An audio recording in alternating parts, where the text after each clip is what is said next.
Have you ever found yourself just completely stuck? I mean, you've read all the books, you've made the perfect plan, you know exactly what you need to do, but you just don't do it. It's this incredibly frustrating problem, right? Well, today we're going to dive into a really powerful Japanese concept that's designed to solve exactly that. Okay, let's start with this. Imagine someone saying this to you. Ouch. It's a pretty sharp criticism. But what does it actually mean?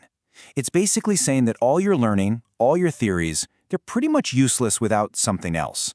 This one quote really sets up the whole problem we're going to unpack today. So that brings us to this fundamental divide, knowledge versus spirit. Let's break down what this really means, because it's at the heart of everything. Does this sound a little too familiar? Yeah, me too. This is classic analysis paralysis.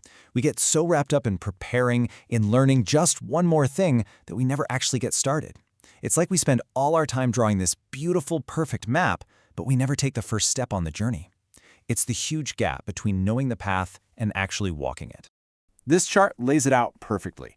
On the left, you've got Karakokoro, or Chinese knowledge. Think of this as the library in your head. It's all the theories, the logic, the stuff you get from books. It's abstract. But on the right, you've got Yamato Damashii, the Japanese spirit. This isn't the library. This is the workshop. It's action, it's execution, it's duty. See, the problem isn't having the knowledge. The problem is when there's no bridge to get from one side to the other. So, if Yamato Damashii is the solution, what is it really? Let's get a more precise definition on the table. And there it is. This is such a brilliant way to think about it. It's not just willpower, you know? It's the bridge. It's the thing that connects your brain to your body, that lets your ideas become real actions. Without that spiritual bridge, all your amazing knowledge is just stranded on an island, completely unable to change anything in the real world. Okay, so what's this bridge made of? What's the key ingredient?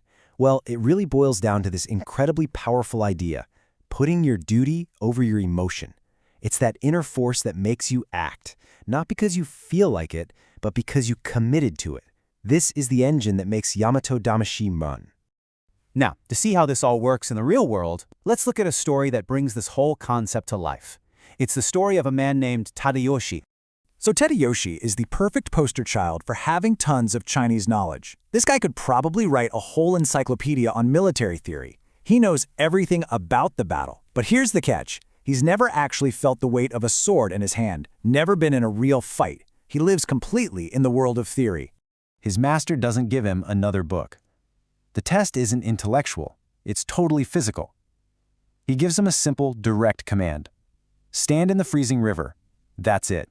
No complicated reason, just a pure test of will. And right there, in that freezing river, the real battle begins. It's an internal war. His body, his emotions, they're all screaming at him, "I'm cold, this is pointless, let's quit." But on the other side, there's that quiet, steady voice of duty. I gave my word. I made a commitment. I must stay. This is the conflict of Yamato Damashii in its rawest, purest form. So here's the breakthrough. By staying in the water, by choosing his duty over his comfort, Tadayoshi learns the most important lesson of all.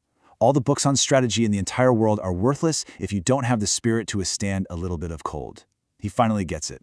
Knowledge without the spirit to execute is just an ornament. So, where does this all lead? How does this story build to the final lesson for all of us? What's the ultimate takeaway here? And here it is, as simple and clear as it gets. This is the whole thing, boiled down to a command.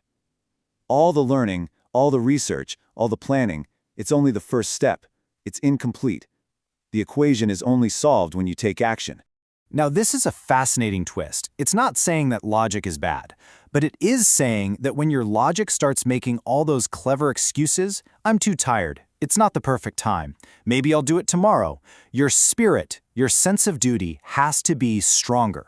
It has to be the one that overrules all those logical-sounding reasons to wait and just says, "No, we're doing this now."